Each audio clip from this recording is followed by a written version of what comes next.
다니엘서 9장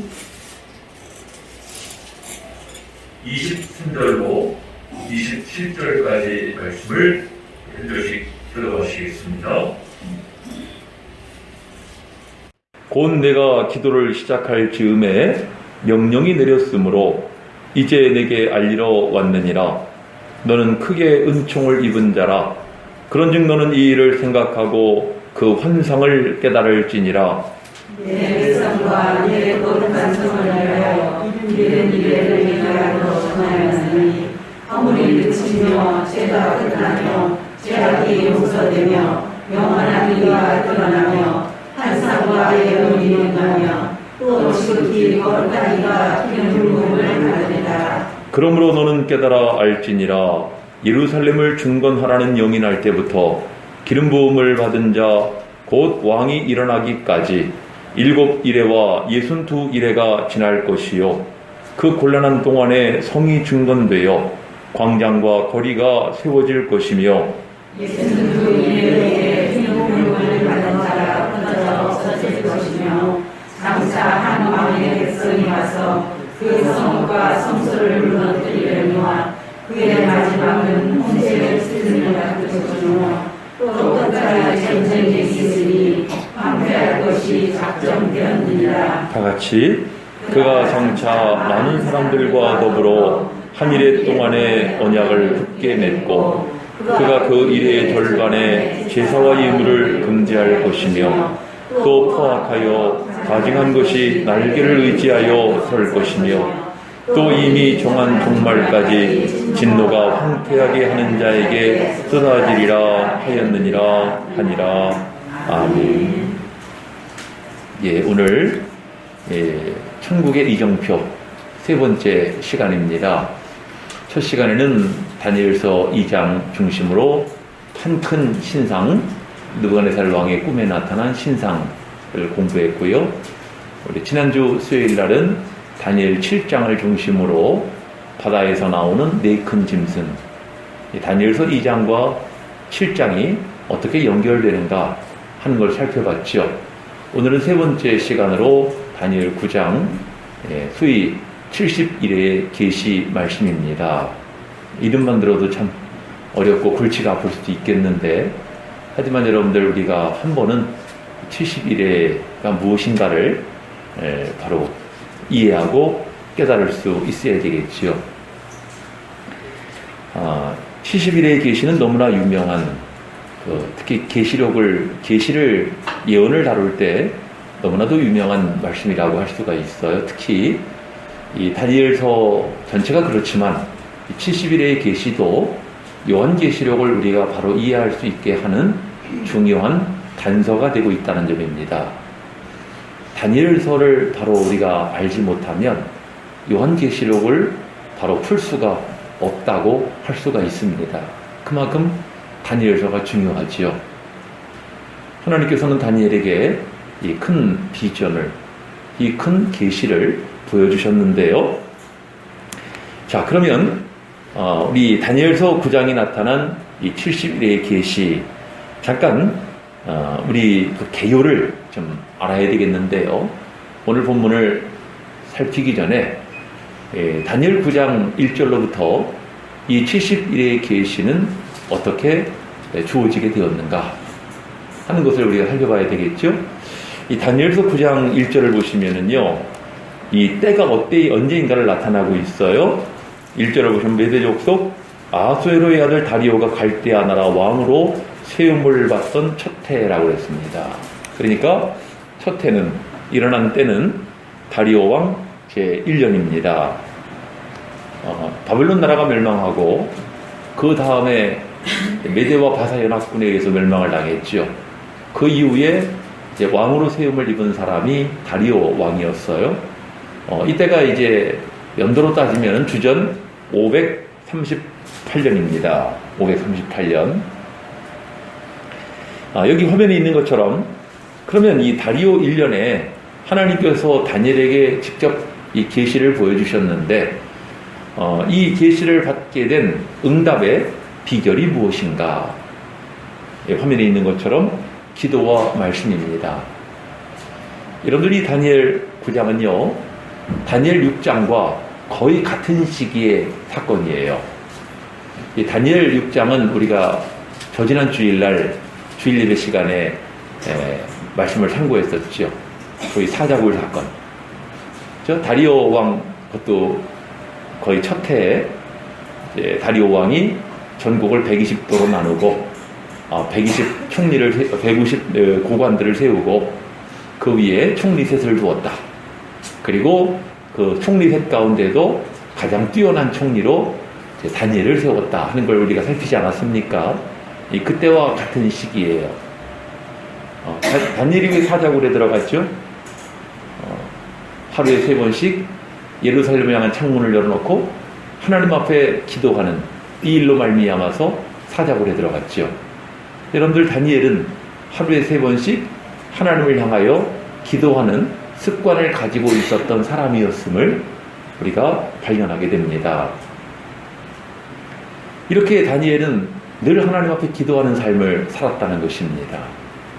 그리고 오늘 본문 말씀 1절을 보시면, 1절 이하의 내용을 보시면은 다니엘이 이제 예레미야의 서책을 통해서 하나님이 주신 연수를 깨달았다.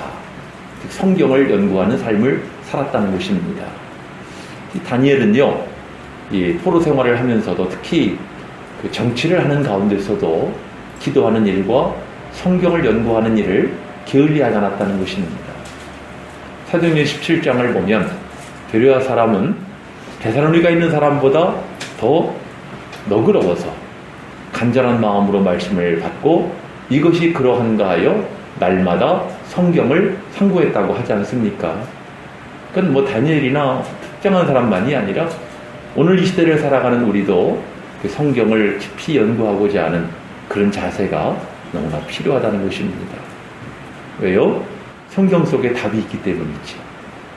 하나님이 성경을 통해, 말씀을 통해 우리에게 응답을 주시고 이때에 필요한 말씀을 주시기 때문입니다.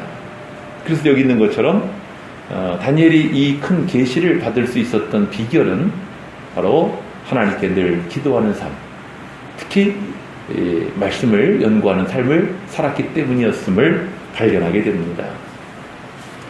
선물이라는 것도요, 아이들에게 선물을 줄 때 그 아이가 관심이 있는 부분으로 선물을 주지 않아요?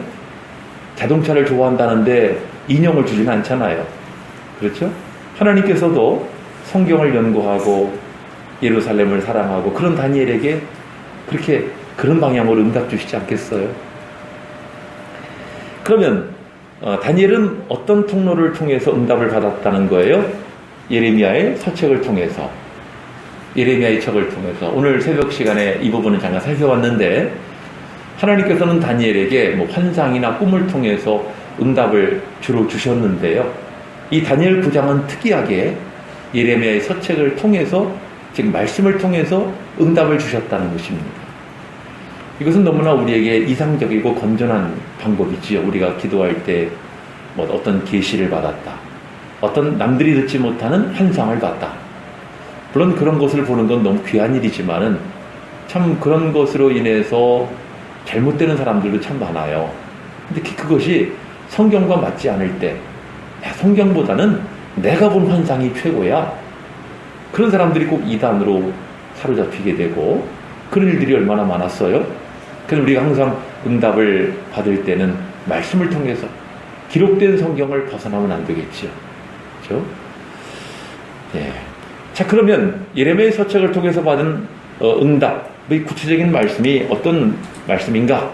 바로 여기 있는 것처럼 예레미야 25장 11절, 12절, 그리고 29장 10절 말씀입니다. 이렇게만 써놓으면 여러분들이 이게 그냥 그런가 보다 할 것 같으니까 내용을 여러분들에게 소개해드리면 바로 이렇습니다. 제가 빨간색으로 좀 이렇게 글씨를 써놨죠? 70년 동안, 70년이 끝나면 70년이 차면.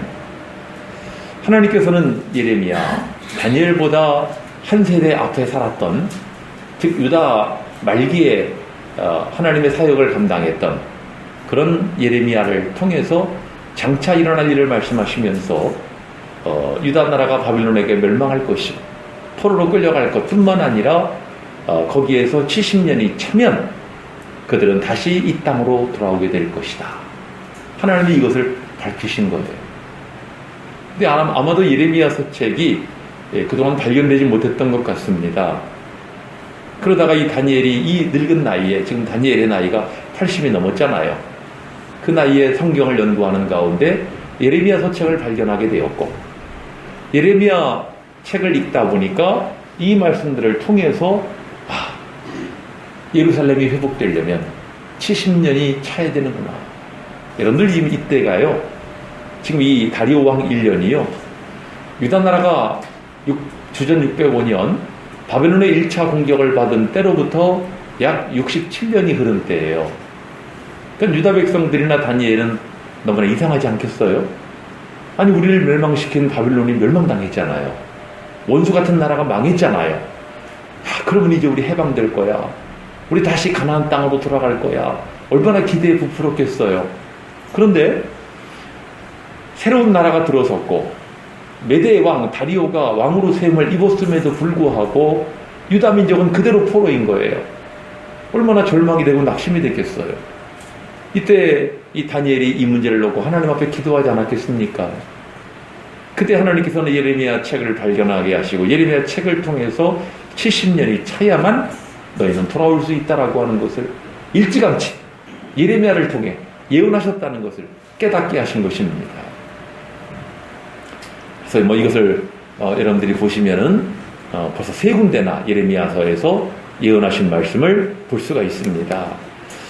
자, 그러면 지금 이제 구체적인 말씀이 이것인데, 그러면 이 응답을 받은 후에 여러분 같으면 어떻게 하시겠어요?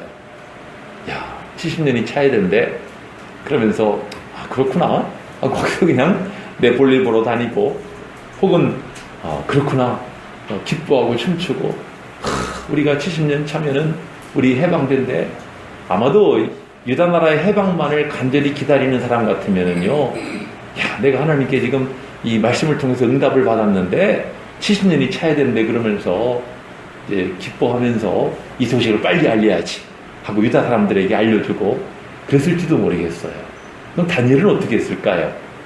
다니엘은 응답 이후에 바로 금식하고 회개하고 기도했다는 사실입니다.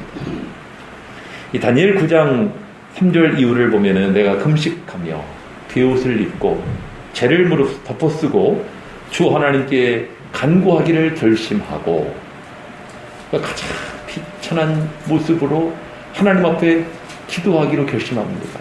소위 말하면 우리가 작정 기도를 하게 됐다는 거죠. 작정 기도. 자, 그러면서 이제 4절 이하의 내용이 다니엘의 기도의 내용이 쭉 나옵니다.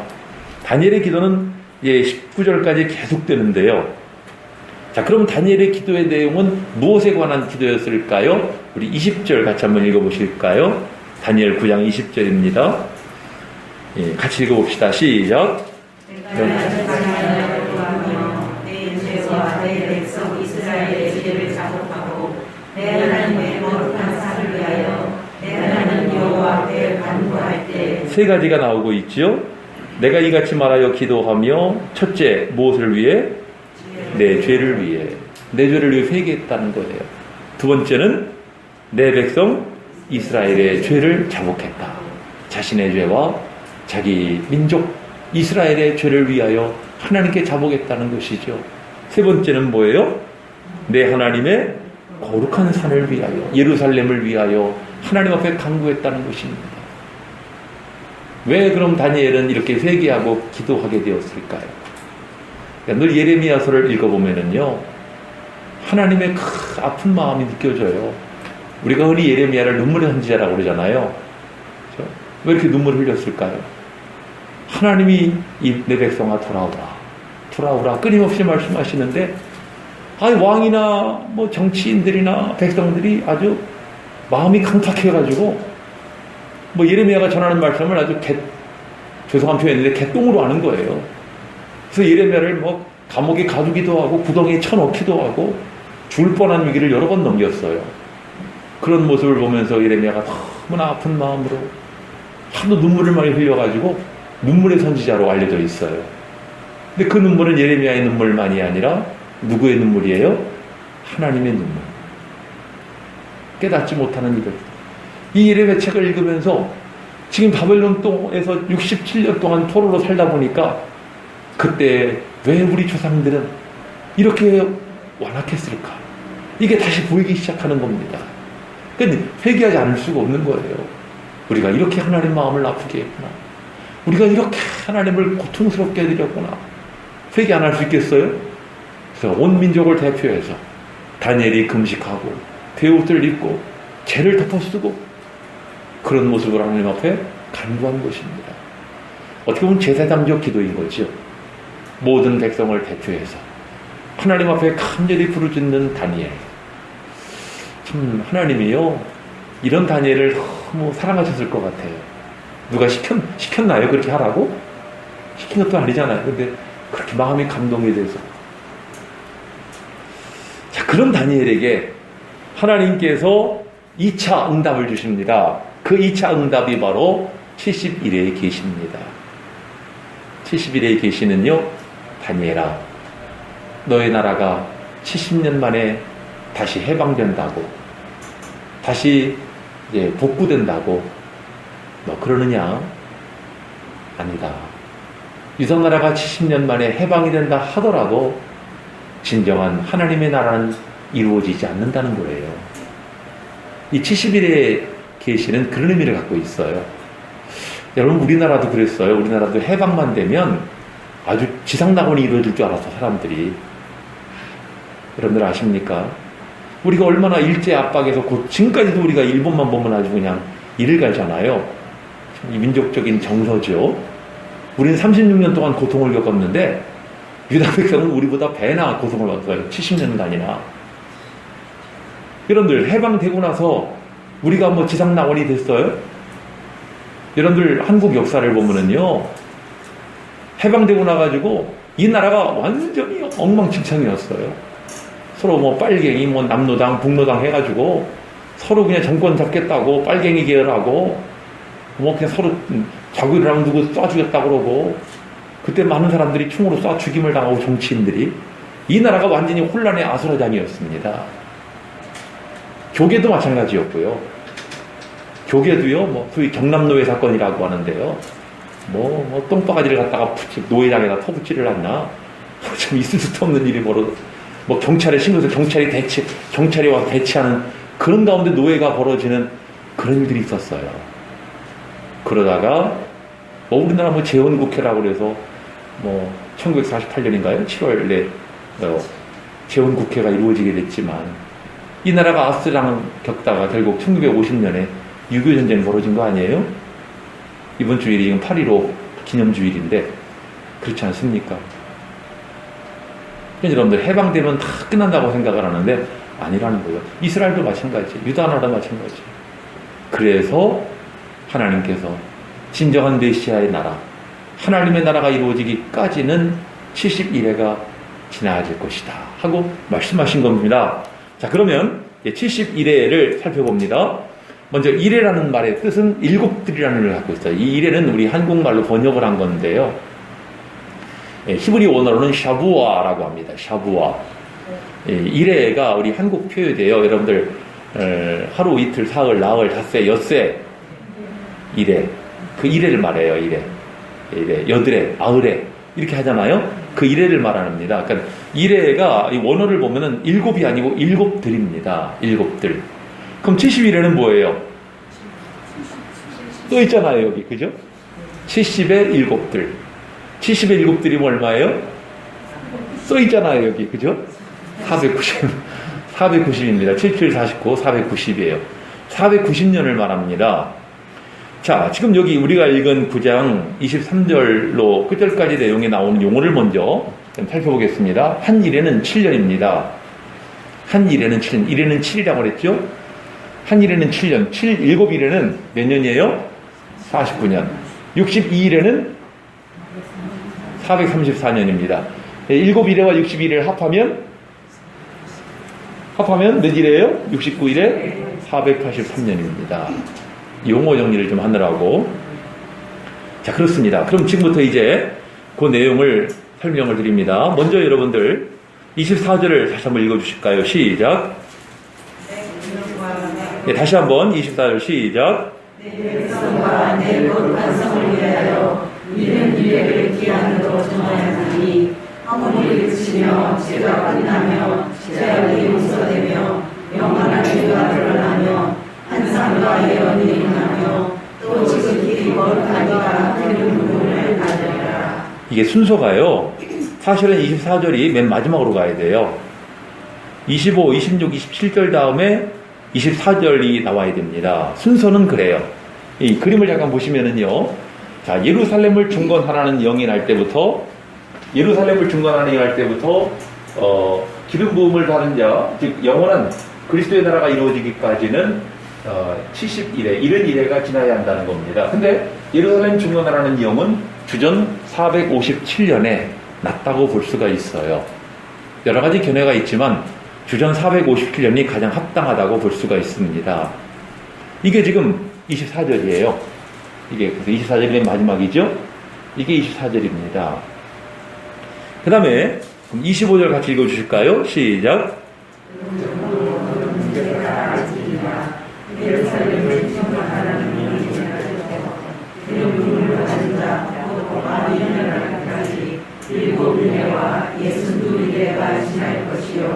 그 곤란한 동안에 성이 중건되어 광장과 거리가 세워질 것이며. 자, 기점은 뭐예요? 예루살렘을 중건하라는 영이 날 때부터, 아까 주전 457년이라고 그랬죠? 그때부터 기름 부음을 받은 자, 곧 왕이 일어나기까지는 7이래와 62이래가 지나야 한다는 것입니다.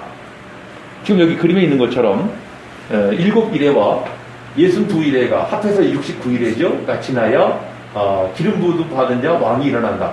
이 주전 457년부터 아까 우리 계산해봤죠? 7이래와 62이래를 합하면 몇 년이었어요? 483년이죠. 역으로 해서 이거를 추정을 하면 주후 26년이 됩니다. 주후 26년은 예수님의 나이가 몇 살이 되는 때입니까? 30세.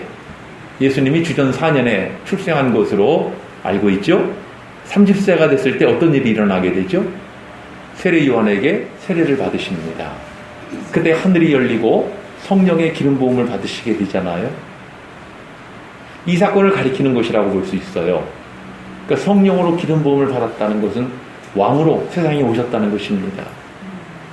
그래서 주 26년 기름 부음을 받은 자, 곧 왕이 일어나기까지는 69일에가 지나간다는 겁니다. 자, 이 기간이 얼마라고요? 아까? 483년. 이 글자가 잘 보이시나 모르겠네요. 483년입니다. 오셔서 결국 죽으셨고 십자가파가 죽으셨죠. 예, 이것이 이제 25절입니다. 지금 소개한 25절이 이제 여기 위치하고 있죠. 이 내용입니다. 그 다음에 26절입니다. 26절 시작.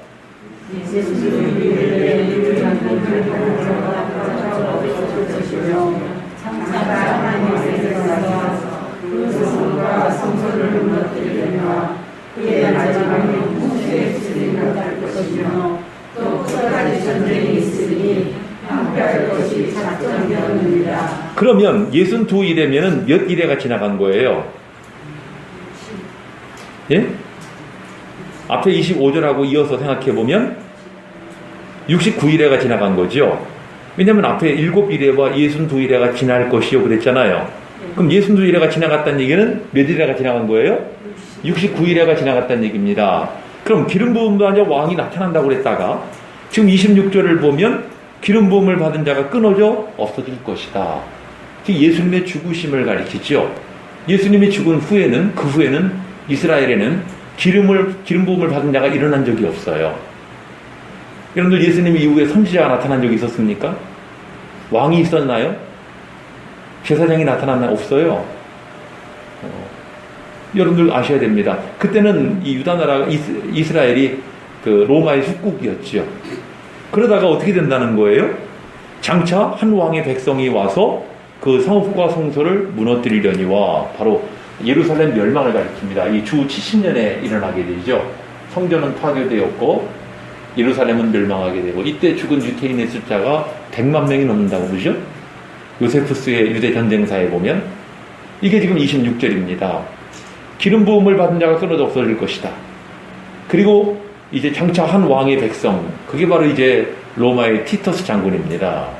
이 티터스 장군은 예루살렘을 점령하고 돌아가서 로마에 가서 왕으로, 로마의 황제로 즉위를 합니다. 즉위를 해요. 한 왕의 백성이 와서 결국 이러한 공로를 세우고 결국은 돌아가서 왕이 됩니다. 결국 그가 와서 예루살렘을 멸망시킬 것을 지금 예언하고 있습니다. 예수님도 이 부분을 인용하셨죠. 복음서에 보면. 자, 그 다음에 이제 27절입니다. 시작. 그가 장차 많은 사람들과 더불어 하늘의 평안의 나라를 걷게 그가 그 일의 절반의 제사와 예물을 금지할 것이며 또 포함하여 가능한 것이 날개를 제자하여 설 것이며 또 이미 정한 정말까지 진노가 함께하게 하는 자에게 쏟아지리라 합니다. 26절과 27절 사이에는 시간차가 발생합니다. 그러니까 27절의 그라고 하는 존재는요, 26절에 나오는 이 장차 한 왕의 백성과는 또 다른 인물인 것을 알 수가 있어요. 하지만 본질은 로마예요. 우리가 지난번에 살펴본 것처럼 로마입니다. 우리가 로마, 넷째 나라, 구로마부터 시작해서 적그리스도 나타날 때까지를 넷째 나라 로마라고 하지 않았어요. 그러니까 로마를 전체로 보는 겁니다. 그가 장차 결국 로마를 대표하는 마지막에 나타날 적그리스도를 가리킵니다. 많은 사람과 더불어 한 일해 동안의 언약을 굳게 정할 것이다. 그래서 이 내용을 보면 적그리스도가 등장하면 한 일해 동안의 언약을 정한다는 것이죠. 한 일해는 몇 년이라고 그랬어요? 7년이라고 그랬죠. 7년을 통치하겠다는 언약을 맺습니다. 그리고 그 일의 절반에 제사와 예물을 절반까지는 허용을 하고 나머지 절반은 금지시킵니다. 똑같은 3년 반이지만은 전 3년 반을 요한계시록은 1260일이라고 표현을 했고 후 3년 반을 42달이라고 표현을 했어요. 이때는 허용을 합니다. 그러면서 유대인들은 적그리스도를 자기들이 기다렸던 메시아로 추앙을 하게 될 것입니다. 왜냐하면 이 적그리스도가 성전도 짓게 할 것으로 추정이 돼요. 지금 이스라엘이 성전을 지어야 되는데 성전을 지을 준비를 다 끝내놨어요. 근데 지금 성전을 못 짓고 있죠? 왜 못 지을까요? 이슬람 사원이 있거든. 이슬람 사원이 딱 여러분들 사진에 보셨나요? 황금의 돔이라고 하는, 황금돔이라고 하는, 그죠? 그 사원이 딱 버티고 있습니다. 그래서 이스라엘이 그 자리에 성전을 지어야 되는데 못 짓고 있어요. 이 문제를 해결할 자가 적그리스도일 것으로 추정을 합니다. 결국은 이스라엘은 성전을 짓게 됩니다. 이걸 제3성전이라고 하는데요. 성전을 짓게 하면서 유대인들은 그를 메시아로, 자기들이 그동안 기다려왔던 메시아로 추정하게 될 것으로 보여져요. 이때가 이제 샬롬 시대라고 합니다. 평화의 시대입니다. 정말 이 적그리스도는 유대인들의 추앙을 받으면서 전 세계를 통치하는 대단한 통치자로 군림하게 될 것으로 보여집니다. 하지만 전 3년 반이 지나가면 그는 마각을 드러내게 되지요. 그러면서 성전의 제사와 예물을 금지시킵니다. 그리고 자기 우상을 세우죠. 모든 만민으로 하여금 그 우상에 절하게 합니다.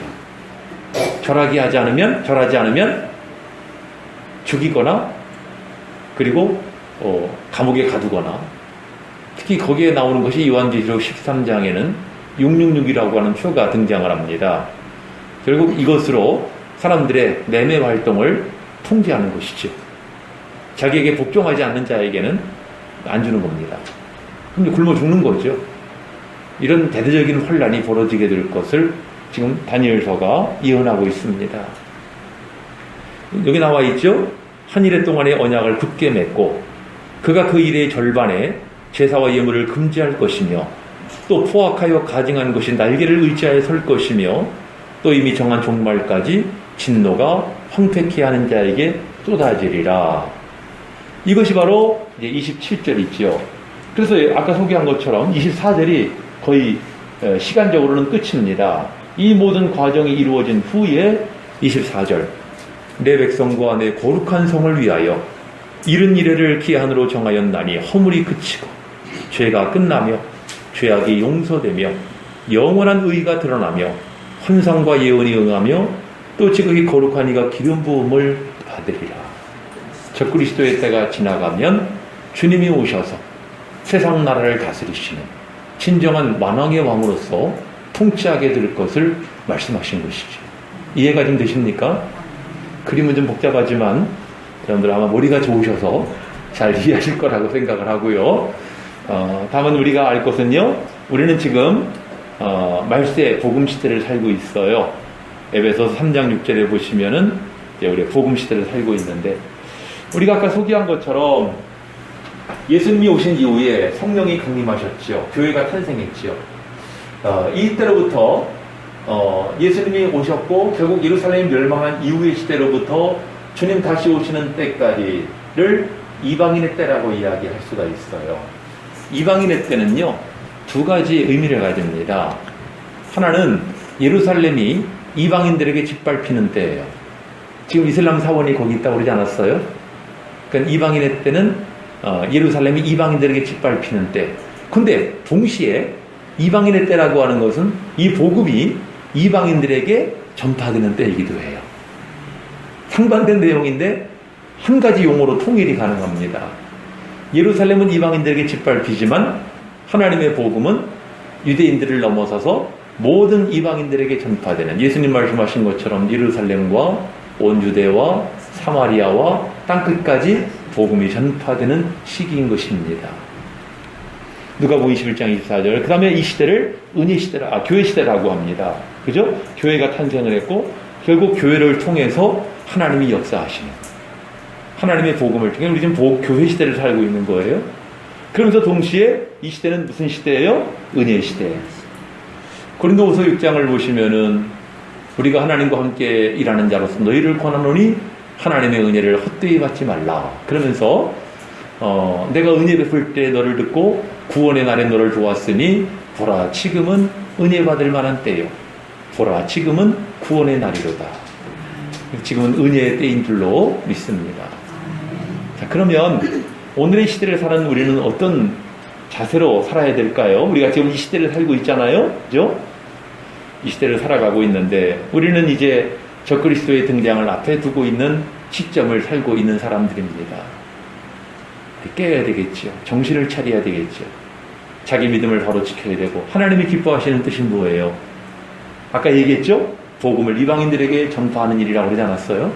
널리 널리 복음을 전하고 내 믿음만 지키는 것이 아니라 세상의 빛과 소금이 되고 만민에게 복음을 전함으로 말미암아 하나님의 마음을 기쁘시게 해드리는 삶을 살아야 할 줄로 믿습니다. 아멘. 동의하시나요? 아멘. 아멘입니다.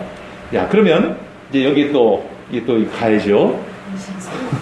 우리 지난번에 살펴본 내용인데 여기에 70일회가 어떻게 연결되는가, 지금 소개한 걸 간단하게 설명을 합니다. 아주 빨리빨리 지나가죠.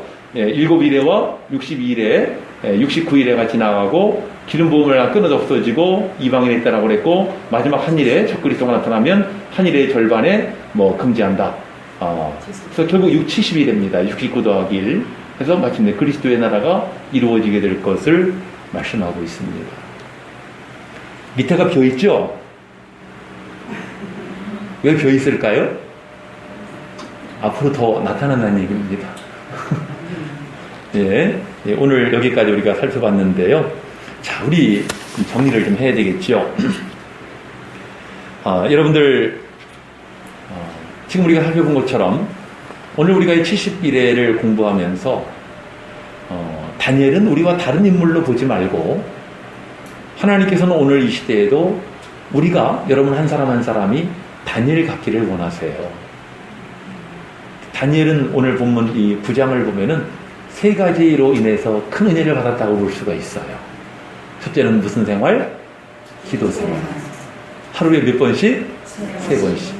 하나님 앞에 그 바쁜 중에도 늘 기도 가운데 하나님을 배운 그런 삶을 살았습니다. 두 번째는 무슨 생활? 말씀 생활. 늘 성경을 연구하는. 오늘 본문에도 보면은 예레미야 서책을 깨달았다. 그러니까 말씀을 연구하고 상고하는 삶을 살았다. 여러분들도 그런 삶을 사시기 바랍니다. 성경을 읽어 제끼지만 마시고 읽고 제끼지 마시고, 야, 오늘 다 끝이야! 하고 하지 말고, 한 절 한 절 우리가 성경을 읽다가 보면은요, 야, 맞아. 참 이 내용이 참 창세기에서도 있었는데 가서 찾아보기도 하고, 성경에 적어 놓기도 하고, 저는 이제 옆에다가 쓸 수 있는 성경을 갖고 있는데요. 그래서 이제 성경을 좀, 성경 공부도 여러분들이 좀 하시고, 이것이 그러한가요? 날마다 성경을 상고하니라. 베레아 사람처럼. 그러니까 기도 생활, 말씀 생활에 힘쓰는 것이 경건한 삶 아니겠습니까? 하나를 더 이야기한다면 바로 회개의 자세입니다. 다니엘은 회개하는 사람이었지. 여러분들, 다니엘이 오늘 무엇을 회개했다고 그랬어요? 자신의 죄를 회개하고, 다니엘이 무슨 죄를 그리 졌겠습니까마는 그럼에도 하나님 앞에 자신의 부족함을 깨닫고 회개하고 자복했고, 또 자기 민족의 죄를 놓고 눈물로 회개합니다. 아까 소개했죠? 예레미야의 책을 읽다 보니까 너무 마음이 아픈 거예요. 하나님은 이런 사람을 찾는, 회개는요 우리를 정결하게 하거든요. 하나님은 회개하는 자를 통해서 역사하십니다. 여러분들 여호수아 1장부터 3장까지를 보면은요, 이스라엘이 큰 역사를 이루기 전에, 여리고성을 점령하는 그 큰 역사를 이루기 전에 하나님은 그들에게 뭐라고 명하십니까? 백성들아, 너희는 스스로 성결케 하라. 왜? 성결해야 하나님의 큰 일을 이룰 수가 있기 때문에. 오늘 우리도 마찬가지예요. 우리가 회개하고 성결해져야 여러분들을 통해, 여러분의 가정을 통해, 우리 교회를 통해 역사하시게 될 줄로 믿습니다. 또 중요한 거는 다니엘이 뭘 위해서 기도했어요? 이스라엘 산을 위하여. 즉 예루살렘을 위해서 기도했다고 그러지 않았어요 아까? 참 그래요. 기도도요, 기도의 도량이라는 게 있잖아요. 그 사람이 기도하는 그대로 하나님은 응답하시더라고요. 기도하는 그 도량에 따라서. 자, 지금 다니엘은요, 자기 민족의 해방, 그리고 자기 민족 그 예루살렘의 회복을 위해서 기도하지 않았겠습니까? 네? 우리 예루살렘이 빨리 회복되기를 원합니다. 그래서 하나님이 70일의 계시를 주신 거거든요. 그러니까 이 70일의 계시의 포인트가 뭐예요? 예루살렘의 회복입니다. 예루살렘은 언제 회복되는가? 어떤 과정을 거쳐서 언제 회복될 것인가? 그래서 천국의 이정표입니다. 그래서 지금 하나님은요, 다니엘은 A를 구했는데 하나님은 B를 주시는 분이 아니고 다니엘이 구한 기도에 대한 하나님의 응답인 것입니다. 민족을 위해서 기도하니까 하나님이 민족에 대한 응답을 주셨고, 예루살렘의 회복을 위해서 기도하니까 하나님이 예루살렘의 회복에 대한 계시를 주신 거 아니에요. 우린 다니엘에게 고마워해야 돼요. 다니엘이 아니었으면 우리가 지금 이것도 몰랐을 거예요. 하나님의 은밀한 일을 근데 이건 다니엘만의 이야기가 아니고 저와 여러분의 이야기이기도 해요. 여러분들이 하나님 먹고 사는데 문제가 없게 해주세요. 하나님 우리 집이 굶어 죽지 않게 해주세요. 그럼 하나님이 은혜를 주시겠죠. 굶어 죽지 않도록. 그럼 그렇게 기도하지 마시고 좀 크게 기도하셔야 되잖아요. 그죠? 좀 크게 여러분들이 좀 비전을 가지고 기도하셔야 하나님이 좀 크게 응답해 주시지. 성경에 나와요. 내 입을 어떻게 열라? 크게 열라. 내가 채우리라. 입을 좀 크게 열어요. 입이 큰 사람만 큰 게 아니고 입이 작은 사람도 좀 크게 해요. 입을 크게 벌려야 될 때는 어딘 줄 아세요? 치과. 치과에 가면 크게 벌려야 됩니다. 치과에 가면 크게 벌리지 말고 여러분들 기도할 때도 좀 크게 벌리시고 찬송 부를 때도 좀 크게 벌리시고 하나님이 크게 채워주실 줄로 믿습니다. 이 찬송 부르시겠습니다.